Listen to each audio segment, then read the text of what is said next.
All right, greetings everyone. This is Dr. Fraud Michael Skiba here. I would like to welcome you to DFTV Episode 2. So excited that you are here. So we are live, so anything goes today. Like normal, someone could bust in the door, someone could bust in Jan's door. So definitely excited to have you here. We are going to be exploring a very, very cool topic this week. That is social engineering and mind games that go along with that. So a lot of great material to discuss. So before we get into the content, again, to those of you that might be new to DFTV, one of the things that I want to do with this platform is increase awareness of fraud and kind of spread the word on what's going on in the world in different areas. So we're going to focus on a different scam every couple of weeks, a different case. We're going to explore it, dig deep into it, look at all the different areas. And really the goal is to, one, increase awareness, but secondly, to also kind of create some preventative tactics that you can take back to your agencies, offices, or even at a personal level as well. So it's kind of multi-pronged. And third is to have some fun. So we're going to go on adventures every week. And this week, again, very excited to talk about this topic because it's extremely timely, being what's going on in the environment right now. So we kind of, we're going to dive into this very quickly. So what I want to do is I want to introduce our guest all the way from the Netherlands, Jan Veldsink. Jan, welcome to the show. Glad to have you. Oh, thank you, Michael. Very glad to be here, and there, and here and there. Yeah, in two places at the same time. That's interesting. Fantastic. Yeah. So Jan, let me just do a quick bio for the audience on Jan. So Jan is an expert in AI, cybersecurity, system thinking, serious gamings, and innovation, basically everything technology. And he has a very extensive background in academics and in the industry. So Jan is a core teacher and professor for Nijenrode, AI, digital security in their MBA and IT programs, and also at Rabobank. So he's lead artificial intelligence and cognitive technologies, global compliance, surveillance, and integrity investigations. So awesome title, Jan. I don't know how you fit that on a business card. I don't know. I just invent my title every half year. I invent something new. That's fantastic. Yeah. Don't stick to the same wordings. That's always a bad idea. Fantastic. So yeah, welcome to the show. Really glad. I mean, with your expertise, I know we're going to really dive into this issue of social engineering, and we're going to talk about the COVID scam mind game. And I think it's so important as we step back for just a minute and talk about social engineering for a second. And I mean, some of the disturbing statistics around that, which we'll just toss out really quickly, just to get everyone kind of thinking. So interesting when you think about it. About 98% of cyber attacks rely on social engineering as part of the platform. I mean, it's absolutely, it's mind-boggling. And I remember seeing a study they did, the seminal study in 2016, where they left 300 USB sticks around a university, and 98% of them were picked up, 45% were inserted, without any questions. Another study that I was involved in directly with a company that actually had a very deep level cyber attack that infiltrated their system. So what they did was, after this happened, they put all the protocols in place from a technology level to a human level. They did all the training, right? All the appropriate training to all the employees. And after that, they did a red team came in, did a full penetration test. And what they did was they decided to focus on the social engineering aspect of it and do that USB stick. What they found, 30% of those employees still inserted that USB, not knowing where it came from. And it's interesting because from my perspective, as you know, with the psychology background, a lot of that has to do with curiosity, right? I mean, it's like, you don't know what could be treasure on this USB stick. So Jan, tell us a little bit about, social engineering from your perspective on the academic level and the practitioner level. Yeah, perfect. Let's just start off with the perfect situation where we are in COVID lockdown, and we all now are relying on those technologies we have, and we rely on the security the screen and the electronic environments give you. I work for a bank. I work also on fraud in the fraud department. And what we see now, people are just social engineered all the way because they learn to trust it, because that's the only window to the world. We saw in the beginning of COVID crisis in the Netherlands, we saw some mouthpiece scams where people, okay, you can buy them, you can order them, something like that. Somebody ordered some stuff out of a fake website or fake phone call, 1 million to the UK for mouthpieces that weren't existing. And that's in a large scale, but in a smaller scale, we see momentarily that people are scammed by WhatsApp, by phone calls, by whatever. And the other side, the criminals, are getting very good at it, because for us, it's now very easy to order things online. Even for people who never did things online, it's so easy. It became so easy. And we really see large sums of money going away to criminals because they found out it's very easy. If you talk enough to a person and give them good attention, then it's okay. A friend of mine told me a story just the other day that his sister-in-law she got a WhatsApp of her son. She had to transfer 1,000 euros because he was in trouble. She did. And 2 days later, the same WhatsApp came back. Oh, Mom, I want 1,500 euros. And she did it. Why? There's no reason why to do that.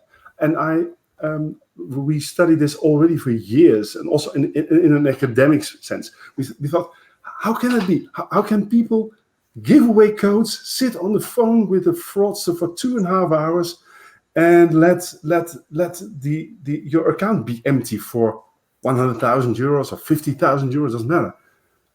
What's happening in the heads of people? Because if you look back at them, and they look back, they say, yeah, that was silly. The bank would never call me to ask me for codes. But why did you give your codes? Yeah, but he said, because there was a security problem. So the scams they are going into and making use of the actuality, the actual happenings in the world, and the trustworthiness of something calling you, and I don't know. We refer to that to Kahneman a lot. Yeah. Kahneman, thinking fast, thinking slow, where people are also always lured into a situation where they have to make a decision based upon some kind of trust, some kind of fear, and making decisions. If you would have and getting into that reptile brain, that you have to make a decision now. Yep. But if you would have stepped back one step, said, isn't it strange that a bank calls me, and when I transfer the money, it says it goes to Poland, and then the man of the bank says, yeah, that's the problem with your account, that things go to Poland. That's what we want to fix. But people are totally not aware of where they are in. So we did research with where we saw that if people are under stress, they are not able to make that step towards a more reflective thinking, and then go into the scam. That's the same thing with, let's say, your USB case. That there is something that people want to do or want to have, or are afraid of losing. The last part is the best. So we Dutch are on the penny, we say. And when there's a scam from our customers, there's always, yeah, but you can get your update of your card now for free. Tomorrow you have to pay 15 euros, right, or something like that. So we can give it to you, but if you do not take it, you have to pay us. So that's what Kahneman calls loss aversion. Yep. So, but the fraudsters are becoming extremely good in that. Yep. And we as business people, we always have only one chance to make a good impression, to make a good quote to get the orders, but they can do it 100 times, 200 times, doesn't matter. Nothing's lost, nothing's gained. That's free money. Yeah. Fantastic. You touched on so many things. And before we dive in, I also just wanted to welcome our guests here. I see we have quite a few guests and some nice chat. So I just want to say hi to everybody. We've got Enid, Covert Services, Darlene, Karen, Eric, LinkedIn user, Cherie, Tanya, Anna, Michael.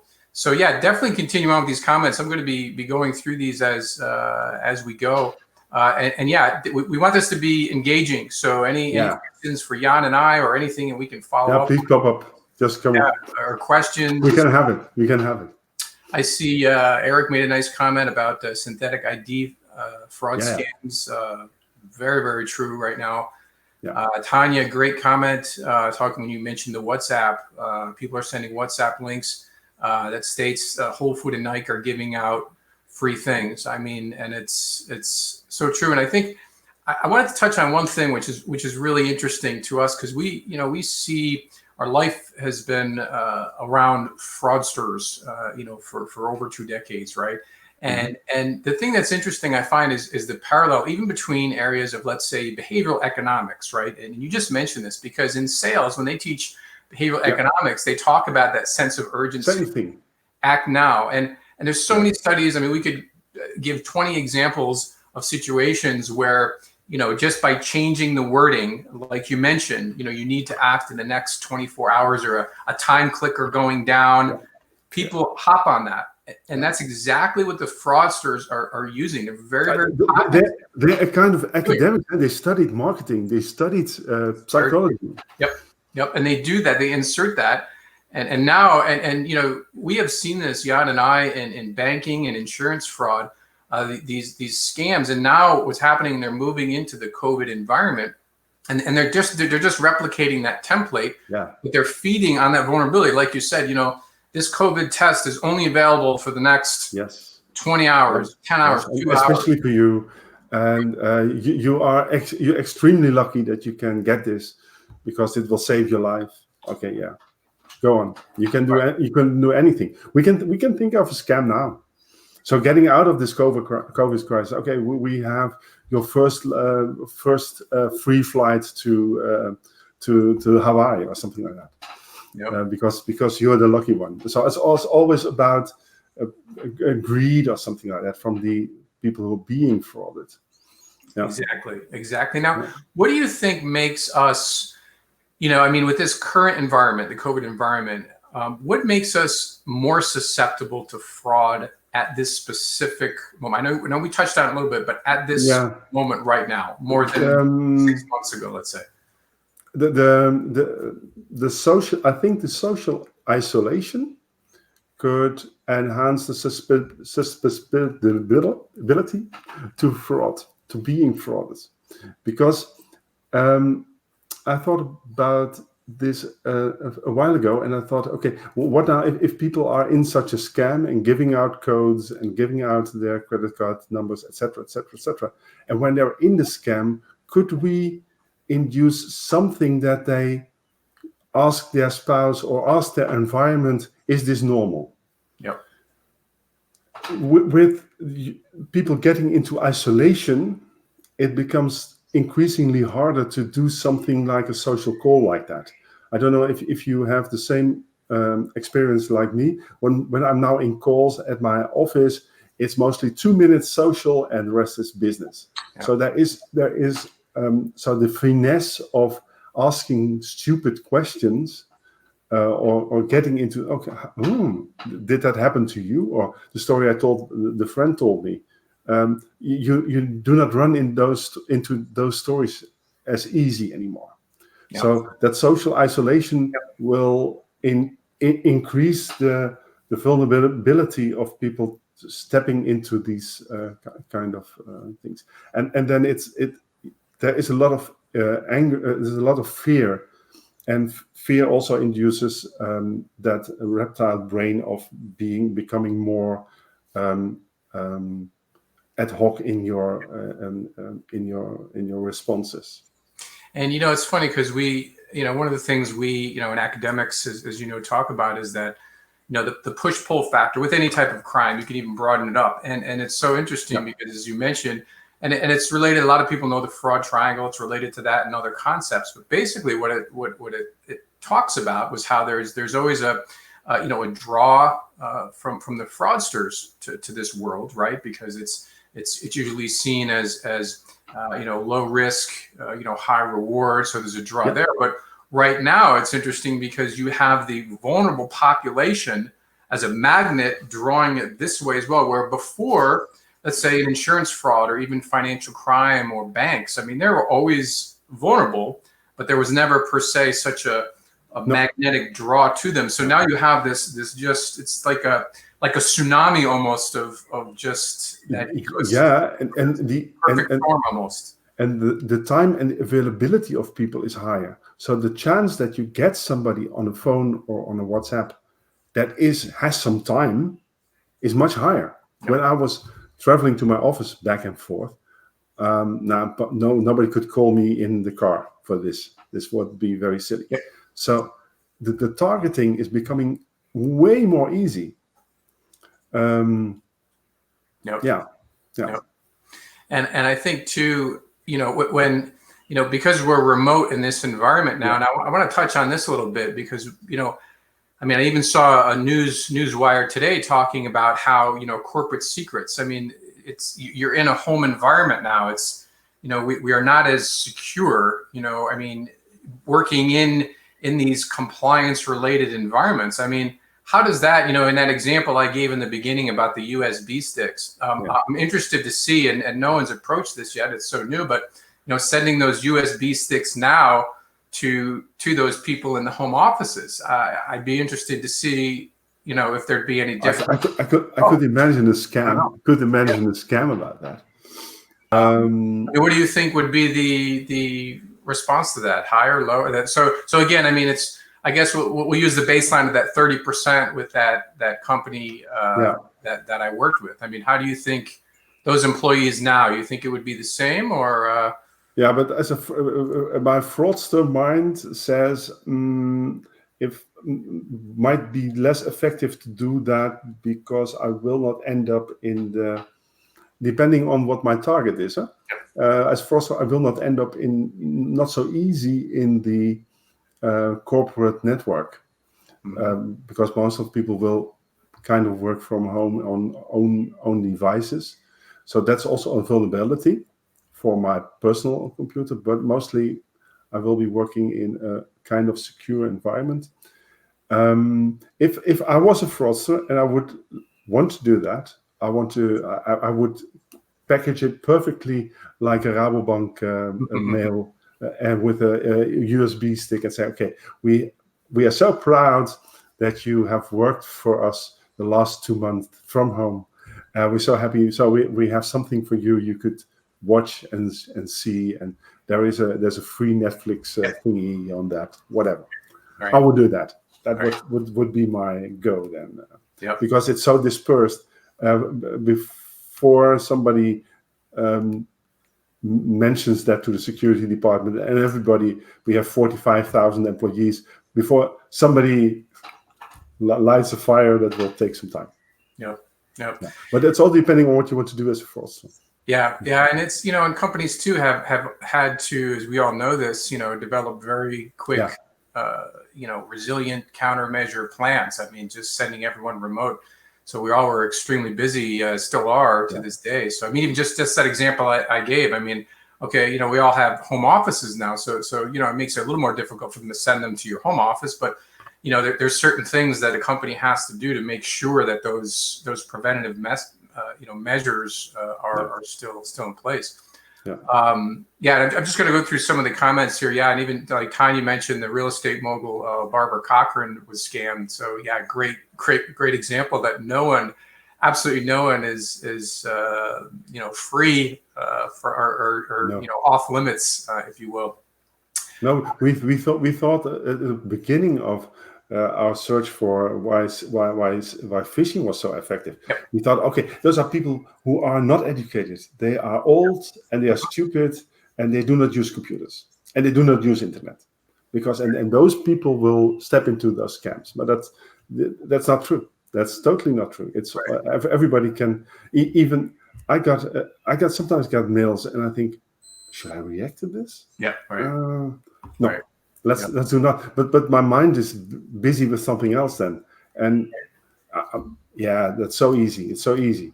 Exactly. Exactly. As some mentioned too, Neil, great comment. He says fraudsters know human nature better than others. Victimization. Brett Johnson, welcome to.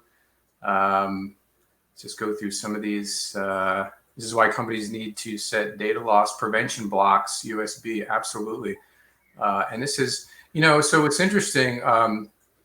Yeah, and Alex, yes, this is live. You can absolutely, ask questions. So this is it's good question. Good question. So please free. I was looking at that. Yeah. So we've been keeping a close eye. Old school scam phone tactics. Yeah. It's old school. It's all old school. It's nothing new. It's all known. It's all over the place. We did a lousy job in explaining what happens, because we do some public campaigns on fraud for our customers, but they do not understand it because we do not give away the details, and then we just say something. In the Netherlands, we have such a silly campaign that says, okay, when somebody calls you, hang up, call your bank, click away. Yeah. But what happens? What's the target? What are they after? Tell your clients where they're after, and then people, oh yeah, now I can recognize this now. And as long as you do not do that, people don't they underestimate the risk they're in. They never value the risky situation they are in. And I think, and this is something I find interesting too, because and it's worth just mentioning again, is that I think a lot of maybe not the folks in this chat or they're going to listen to this later, but the general public, I mean, it's okay, when you're robbed, let's say, right? Someone takes something tangible from you, they take a pen from me, they take money. Yeah. But in fraud in our world, it's very interesting, because what you just mentioned, yes, of course, there are certain scams and schemes that are out there that they are trying to get money, right? Embezzlement and things like this, like the WhatsApp. But just as valuable is that personal information, right? Just getting access to the systems and, your computer system, your phone. I remember actually early on in COVID, if you remember, I know you're international as well, the scam that was going on started in Italy, and it was a COVID app tracker, right? And this thing went viral. Remember this? And everybody was downloading it. And what they didn't realize was, it's just like a regular app. You go on the App Store, thumbprint, whatever gets you in, you pay 99 cents or something. Sometimes they're all free. The second they get in, they ask for that authentication, couple steps. Once you hit certain thing, it's like they had access to every single piece of data in your phone. And so many millions of people got scammed because of this. And they didn't lose anything. So a lot of people were like, well, okay. No, you don't know yet, huh? You don't know that. Unbelievable. We saw some things like that when they took over the phones of clients, and they took over the payment app and the NFC app on the phone. So they could take over your NFC application and transfer it to their own to their own phone. So that can be very hefty. Yeah. Yep.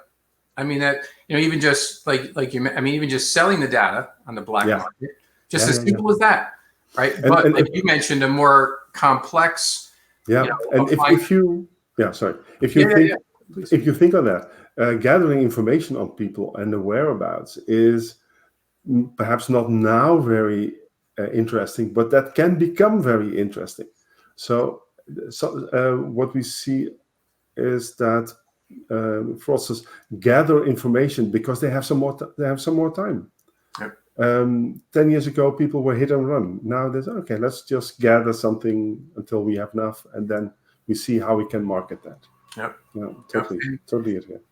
And I think what's interesting, and as some of the chats mentioned, I know Alex touched on this, Covert did as well, is it's so funny, because what I find is, and if I could just relate a quick experience I had working on a red team with a penetration test, and one of the things that I've seen in the many of these I've been involved in is there's a technical component of those penetration tests. We know those, right? But there's that human element, and that's what I am most interested in. So really quick story. We were doing a penetration test on a company, and we did all the tech testing. They did very well. They had a very, very advanced system. And long story short, we ended up penetrating that system, and I'll tell you how we did it. We did some physical surveillance on the facility in public place. We didn't violate any rules, trespass, nothing. And we knew that one of the employees, mid-level manager, he took a smoke break that he wasn't supposed to take in an area that he wasn't supposed to take it. He would go out this side door, stick his head out, kind of take a few puffs, and then come back in. Well, we knew he did this, not every day, maybe 2-3 days a week at a certain time. And all we had to do, and again, they had really good security. So anytime they would go out, they would take their badges off, leave them there. I mean, they were very good. Perfect. But when he would do this, when he would lean out to smoke, his badge would, if the wind blew, would sometime, come into our view. We could capture enough information on that. We replicated it. Now they had a second layer of protection on the door of a keypad. Well, we could easily see when he would have, one time the door shut and we could see the keypad. We were able to penetrate that facility based on simple social engineering, because one employee out of 2,200 liked to take a smoke break at a certain time of the day. Complete social engineering. We presented this, and I mean, they couldn't believe it. I mean, it was just, they invested millions of dollars into this high-tech security, and it came down to this little, so just to human element, human factor. In cybersecurity, it's always the human factor. It's never the firewall. Yeah, you can make mistakes there. You can do patches. You can not do patches. Stuff like that. The Maersk case is something like that. But again, if you look at there's a really nice Harvard Business Review of the Maersk case that at the moment they were hit. They were in outsourcing the security part of their organization to IBM, and all the staff had the instruction not to cause downtime in the systems because of patches, updates, because they were going to IBM. Yep. So the incentive for keeping it safe was taken away from their own staff. And they said, things are being outsourced anyway. So, it will be all right. Right. And it was not technical, because of course it was technical, but in the starting point, it was a human behavioral pattern that was causing all the damage. Exactly. And I think, as we're getting close to time here, I want to make sure we get to some of the questions here too. So David, thank you for chiming in. So David had a comment here. When was the last time that we checked in on mom, grandma, or other loved ones? Yeah. Have they received any odd phone calls, old school tactics? Yeah. Great point, David, because they are, we talked about the vulnerability of all of us. They are the most vulnerable, I would think. Even lacking those, basic technology, just familiarity, not knowing, just looping back with your initial example, Jan, on the WhatsApp. But that's a great tip. So as we go through the questions a little bit, let's talk just prevention real quick. Jan, what would you say would be your quick tip prevention for either, two prong, one towards consumers per se, and then two towards companies and agencies? Okay, let's start with the easy part. That's companies inside. Let's talk about it. Just don't keep it under the lid. Just talk about things that happen. And always talk about real things that so misses and near misses. So not only things that went totally wrong, but also, I got a mail from, did you see that? I thought it was a scam. Did you think it was a scam? So talk about it, make it visible. And you cannot do, if you talk about invoice scams or CEO scams or CTO or CFO scams, that's what you have to talk about with your financial department and your board. And with your cleaning lady, you have to have different conversation. Was something wrong? Was somebody hanging around, smoking out of the window, whatever? Yeah. So you need to have a conversation on different levels and keep that alive. That's not An e-learning doesn't help. It only helps to have the conversation and induce the openness in your organization to talk about it.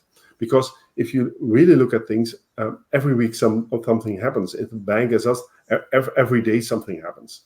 Talk about it, because that's the only way you can get managers, but also staff and also people that do product development in their head, okay, there can be fraud with my product.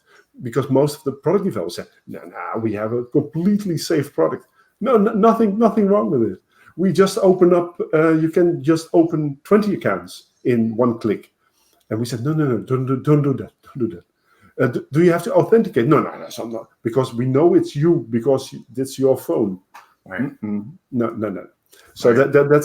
So you need to have that conversation on things that are really happening. So not only the theoretical is not important, but the real happenings.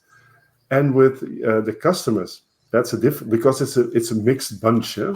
It's a mixed bunch, and you cannot scare them off, because it's the same system as of which they need to have trust in you and trust in your app and trust in Apple Pay and trust in the systems we have. So you need to be. So we do not spread that out big, because it's also about reputation and trust, and most of the things are going right. So it's only a small percentage that is frauded. That's a minuscule percentage. Yep. So I would say have good detection systems in place.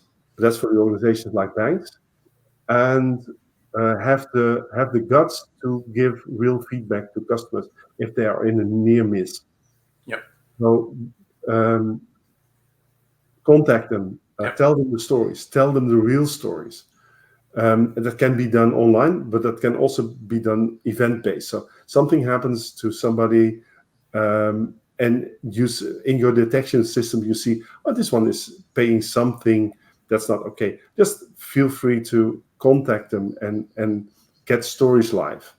Yep. So, and as a bank, you have a huge responsibility to get those stories into the real. Yep. Because otherwise, it's only the bad stories of I'm being frauded and I lost my money, or I got my money back, or whatever. And that's not important. The most important thing is how do you relate to technology, and how does giving for Rabobank, giving away a single code is 50,000 euros potentially, right, if you have it on your account. Of course. Right. Yep. That's the limit. But you understand. So people do not. So a code of 4 ciphers or whatever doesn't seem that important, but it gives away a lot of your, could give away a lot of your life. Yeah. Of your life savings. Absolutely. It's very, very complex. Yep. We once had a scam. That's the last story, and then we're going to end, I think. Last story, we had a lady that was frauded by a Nigerian fraud scam, and she transferred 20,000 euros, and we saw that, and we said, "No, it's not okay." She said, "No, it's the love of my life." Yeah. Go ahead, transfer the money. He's the love of my life. Did you ever meet him? No. But he's coming to Europe, and we are in love. Okay. So that's the first time. That happened 4 times. Yeah. And after 3 times, she said, "You do not have to call me again. Yeah. That's not do not do that again." So after 4 weeks, it stopped. The money was gone and stuff like that. But after 3 months, she sent a letter to us saying, "Sorry, you were right. He wasn't the love of my life. He didn't come, and he only frauded me." But she was so much emotionally involved in that thing that it's even very hard at that moment to get into her head, of his head, to prevent that happening. Right. So it's very complex. It's very complex.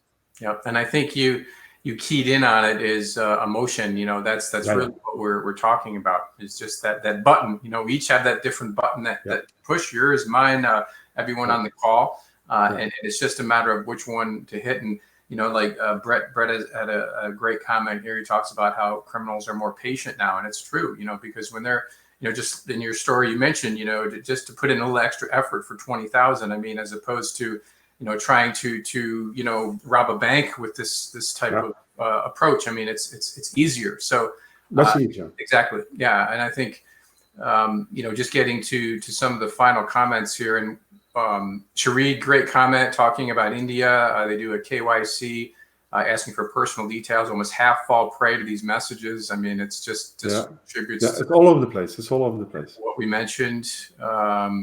Alex, final comment. Brett, yeah. So thank you. I want to thank all the guests that got. What Jan and I are going to do is we'll go through the comments again later. Make sure we asked all of them, answered, and we'll connect with you if not. And please, Jan and I definitely welcome any messages after. Yeah. Any feedback. Right. Exactly. And so, Jan, as a final question, tell us something that no one knows about. So we're switching gears a little bit. We're out of the fraud world. Tell us something that nobody knows about Jan Veldsink. Nobody knows about me. Okay, not nobody knows, but people would be surprised maybe. Not that you're a real fraud. I was in a former life. I was a puppeteer. Ah, okay. Animation. So I had my own theater, small traveling theater. Not many people know that. Okay, very nice. So are we going to look for you on the performing? Yeah, so psychology performing. Performing is all about psychology and getting people into your story. So exactly. I would be a very good scam artist. Very nice.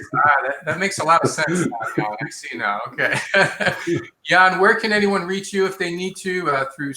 They can do me at LinkedIn. Or at my Grio or Nairo account. That's okay. So you can find me all over the place. If you look up this name, there's only one guy with the same name, but he's in physics. Okay. Molecular things with milk and dairy farming and stuff like that. That's not me. Okay. Fantastic. So if you need to reach Jan, please do so. Social media channel. Up to you, Michael. Okay. Fantastic. Okay. Fantastic. And from my end, you can contact me through LinkedIn, all social media, Twitter, Facebook, YouTube, all of them. I'm on all those as well. I don't mind. And they all come in. So Jan, it was great having you. We look forward to having you on future episodes, and thank you for spreading the word on this very important topic. And all the guests out there, thank you for joining. And please let us know. I'm really interested in feedback on DFTV. I'm looking for cases as well. We're booking past the summer now. So, we're looking at investigating and exploring these. So love suggestions. Just ping me directly. And again, thanks to Jan. Any questions for us, let us know. Hopefully everybody has a good week. Until next time, I'm Dr. Fraud, and this is Jan. Thank you, everybody. Bye-bye.